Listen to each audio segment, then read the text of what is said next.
For this segment, from Swarm to Starlink, we will be talking about reflection and the Starlink issue. As you may have all heard by now, the Starlink constellation is operated and being launched by SpaceX.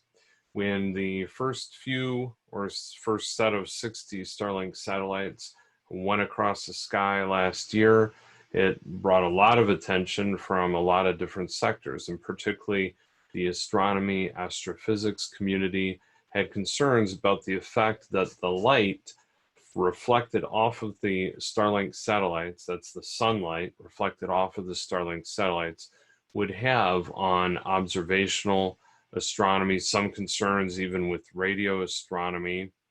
So there's been a lot of talk about the Starlink matter, the Starlink satellite constellation, MegaConstellation, because they have SpaceX has authorizations for not just hundreds, not just thousands, but tens of thousands of Starlink satellites. And when you consider the fact that there's only about 6,000 satellites orbiting Earth at the moment, probably about 3,000 of those are operational, the remainder are not.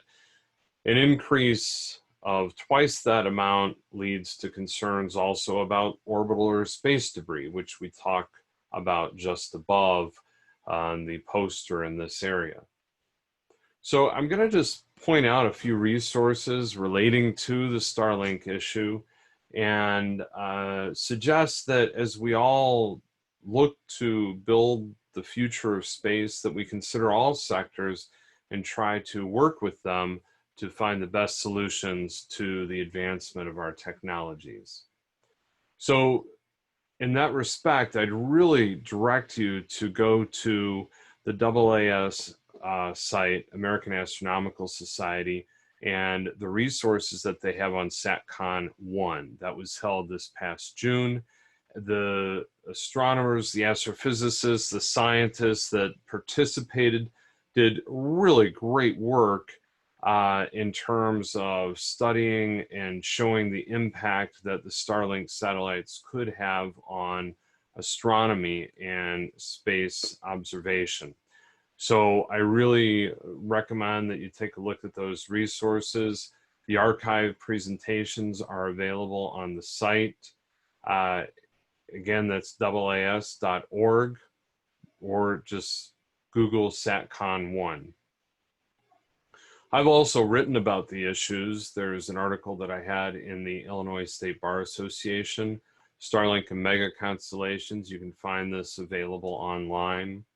I also testified before the Council on Environmental Quality with respect to the night sky being a component that should be considered in the update to the CEQ or NEPA implementing regulations, which actually the final rule was issued just this past July. My firm and the International Dark Sky Association submitted a comment in response to the proposed regulations. You can find it here. If you search for NEPA regulations, you can find the response, comments, the Federal Register, and so forth, all of the information right here. I also submitted a letter to the United Nations Environmental Program Secretariat as they prepare for the United Nations Environment Assembly, again, encouraging the consideration of the night sky as a part of the natural environment. These resources and more can be found on my website. If you go to space.law, just space.law, you'll be directed to this page, as well as other resources where you can find the comment that we submitted and more relating to the Starlink MegaConstellation and the efforts to try to develop not only policy moving forward that accomplishes the goals of everybody, the advancement of telecommunications satellite technology, as well as the protection of the sciences and astronomy, astrophysics, and more. we all want to work together and we all need to work together. So I hope that you'll consider looking at those resources. And again, space.law will take you to my website. If you have any questions, please feel free to reach out, let me know. Happy to talk more about the subject at any time and encourage you to do so.